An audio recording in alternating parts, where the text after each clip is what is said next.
Gabi na po, no? Mapagpalang gabi po sa bawat isa.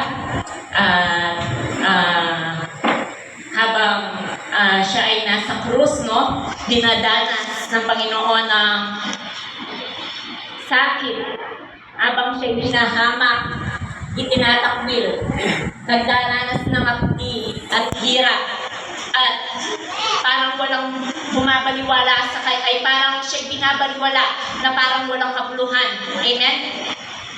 Abang dinaranas ng Panginoon ang lahat ng hirap na ito na isinacrifice niya para lang sa ating kaligtasan. Can we imagine that how painful is that sa kanya? No?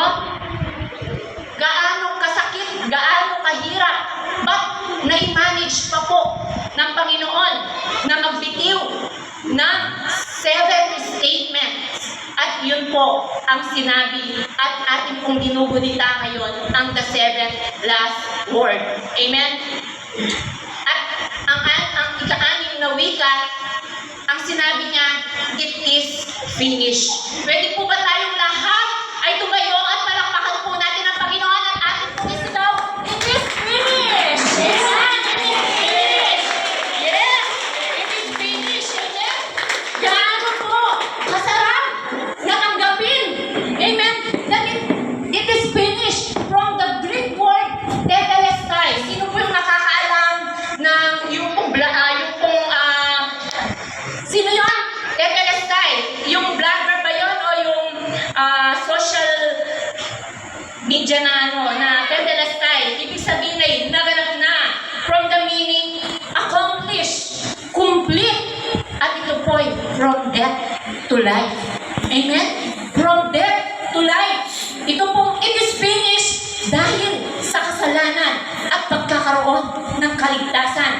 For the wages of sin is death. Ang sabi po ng Romans 3:23, sapagkat ang kabayaran ng kasalanan ay kamatayan. Amen? Anong sabi po ng Hebreo? Kung atin po titignan, itinakda, ang sabi po ng Hebreo 10:27, itinakda sa mga tao na minsan lamang mamatay at pagkatapos nito ay maghuhukom. Amen? Alam niyo po, nung public ministry po ng Panginoon, nung pong sa Old Testament, yung hindi po tayo basta-basta nakakalapit sa Panginoon. Yung mga propeta lang po ang nananalangin para sa mga tao. Ngayon, nang natapos na po yung Old Testament, nagka-New Testament na po, hindi rin po basta-basta nakakalapit yung mga tao sa Panginoon dahil wala pa pong mercy, wala pa pong habag ng Panginoon, no? Kaya meron po siyang itinakda na Son of God or Man of God na tinatawag nilang High Priest. Yung mga High Priest po ito, na yung mga malilinis na High Priest, sila po yung mga lumalapit sa Panginoon, yung mga nananalangin para sa mga kahilingan ng mga tao. At nagdadala po sila, no, ng mga hayop na hindi po lingid na sa atin po na mababasa na noong Old Testament, handog na innocent hayop po na walang bahid na dungis ang kanila pong iniaalay para kalugdan lang ng Panginoon at nagsasalita po sila, nagko-confess po sila sa pamamagitan po ng mga high priest. Hindi po basta-basta makakalapit ang tao ng panahon yun kung ano lamang kung babasahin dito sa Hebreo 10. Amen? Ang sabi po, ngayon po, kaya po, dahil sa kabutihan ng Panginoon, gusto ng Panginoon na ang bawat isa ay maligtas, katulad ng sinabi ng John 3:16, amen? Gusto ng Panginoon na tayo'y makawala sa kamandag ng kasalanan. Kaya ang sabi po ng Hebreo 9:10, itinakda sa mga tao na minsan lamang mamatay at pagkatapos ay ang paghuhukom. Gayun din naman, si Kristo ay minsan lamang inihandog upang pawiin ang mga kasalanan ng mga tao. Siya'y muling darating, hindi upang muling ihandog dahil sa kasalanan, kundi upang iligtas ang mga naghihintay sa Kanya. Magja-jump po tayo dito sa Hebreo 10:5-6, dahil dyan na si Kristo ay parito sa daigdig. Sinabi niya sa Diyos ang mga pag-alay, pati ang mga handog, at ang mga hayop na handang sunugin. Ito po yung mga sinusunog. Yung po kasing paggunita natin sa Holy Week na ito, dito, ngayon pong Friday, ito po yung it is finished. Tinapos na ng Panginoon. Ngunit sa buong isang linggo, ito po yung sinasabi nilang Passover o araw ng pista, araw ng Paskwa sa mga Hebreo at sa mga Jewish people na naniniwala sa God ni Moises o sa Diyos. Lahat ng mga tao ay dumadalo sa Jerusalem upang sila po ay magdiwang at mag-alay upang gunitain nila ang kanilang mga kasalanan. Upang takpan lang po, hindi upang linisin. Lahat po ng mga tao na kumikilala sa God ni Moises o sa Diyos noon ay dumadalo sa pistang ito. Kaya meron tayong Lunes Santo, Miyerkules Santo, Huwebes Santo. Ito po yung pagganap. Noong ang Panginoong Yesus ay pumasok na po sa Jerusalem at doon na po siya. Amen? Doon na naganap lahat ng pag-aalipusta, lahat ng nung pagpasok niya sa templo, itinapon niya lahat. Amen? Itinapon niya yung mga basura. Lahat po. Doon na po naganap. Amen? Hanggang pagdating po ng Friday. Ito po pala ginugunita na noon. Noon pa, ginugunita na po pala yung araw ng Paskwa. Ang tawag doon noon ay araw ng Paskwa. At hindi aksidente, bakit maganap sa araw ng Paskwa ang pag-alay ng Diyos sa kanyang kaisa-isang anak na si Jesus upang tayo magkaroon ng kaligtasan. Ang sabi po ng Hebreo, no? 10, dahil dyan ang si Kristo ay naparito sa daigdig, sinabi niya sa Diyos ang mga pag-alay, pati mga handog at mga hayop na handang sunugin, hindi mo naibig sa dambanang dalhin, hindi mo kinalugdan ang mga handog na sinunog at ang mga handog upang pawiin ang kasalanan. Kaya hinananda mo ang aking katawan upang maging handog. Kaya sinabi ko, ako'y narito, O Diyos, upang sundin ang iyong kalooban ayon sa sinasabi ng kasulatan tungkol sa akin. Amen? Ang sabi ng Panginoon, naganap na. Ang sabi ng John 19:31, naganap na ang kalooban ng Diyos upang tayo'y maligtas sa kamandag ng kasalanan na hahantong sa kamatayan. At nang dahil sinunod niya ang kalooban ng Diyos, sinunod ng Panginoong Yesus ang kalooban ng Diyos, ginawa tayong banal ni Jesucristo sa pamamagitan ng minsanang paghahantog ng kanyang sarili. At iyon ay sapat na. Nakasulat po yan sa aklat po ng Hebreo 10. Verse 10. Ang sabi niya, at dahil sinunod niya ang kalooban ng Diyos, tayo ay ginawang banal ni Jesucristo sa pamamagitan ng minsanang paghahandog ng kanyang sarili. At iyon ay sapat na. Amen? Inihandog niya ang kanyang buktong na anak na si Jesus. Inihandog ng Diyos ang kanyang anak na Jesus upang patuloy na maparanas ang kanyang kagandahang loob.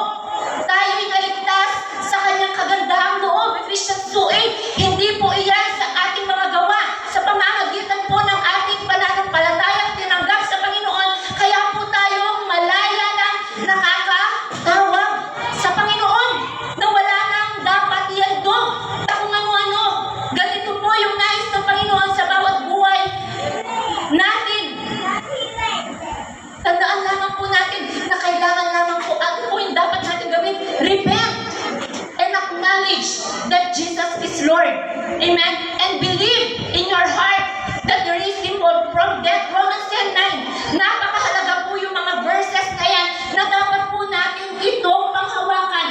Kailangan po lagi natin baon yung mga verses na yan dahil ito po yung mga verses kung bakit po tayo makakalapit sa Panginoon. Kaya pag po nagpapatanggap yung mga lingkod, napakahalaga po na merong pag-amin, merong pag-repent. Hindi mo na kailangan na magbigay ng alay na kung ano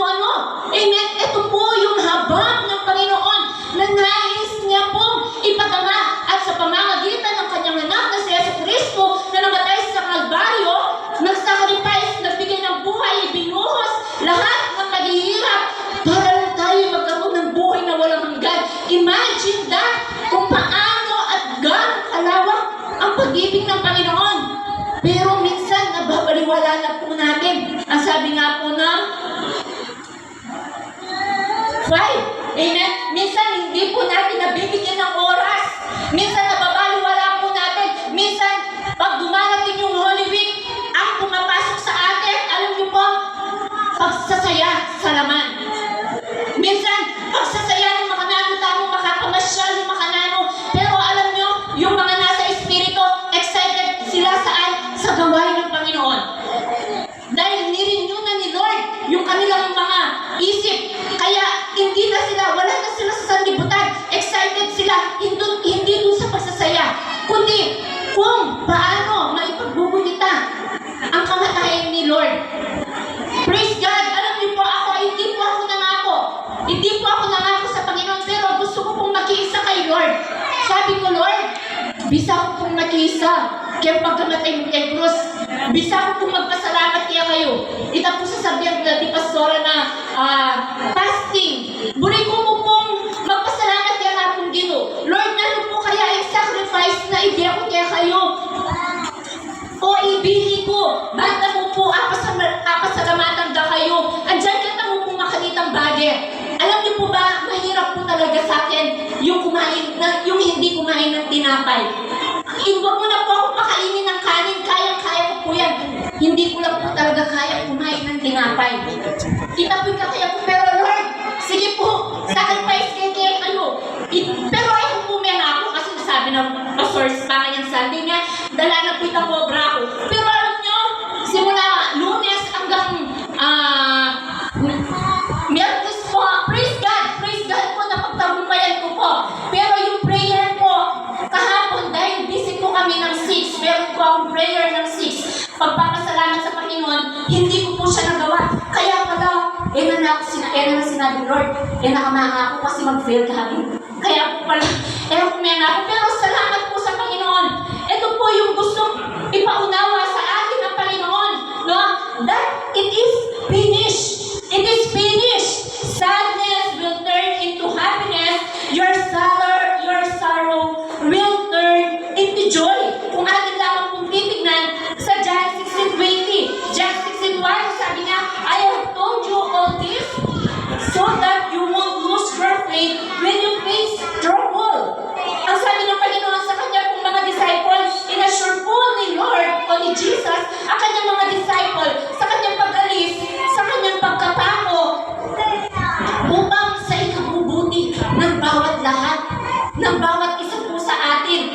Kaya isinalaysay po ng Panginoon bago po siya umalis, ipinaliwanag po ng Panginoong Jesus ang kanyang pagkamatay kung bakit po ito magaganap. Kaya ang sabi po ng, dito po ang magtatapos, ang sabi po ng John 16:20, ang sabi po niya, napakagandang salita po ng Panginoon nito, no?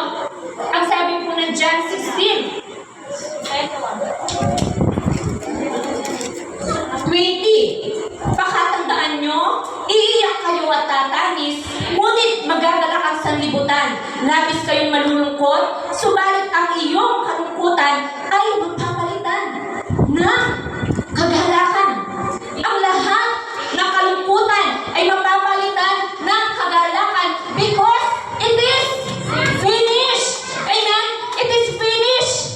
Lahat ng kahirapan na ating pong dinadanas, it is finished. Lahat ng ating pong mga pinagdadaanan sa buhay na suffering, it is finished. Lahat ng mga sakit at karamdaman, it is finished. I-declare po natin yan. Lahat ng mga kaguluhan, it is finished. Lahat ng mga relasyong wasak, it is finished. Lahat ng bawat mga, ang madami po tayong utang, it is finished. Dahil po sa pagmamahal ng ating Diyos, ibinigay niya ang kanyang bugtong na anak na si Jesus.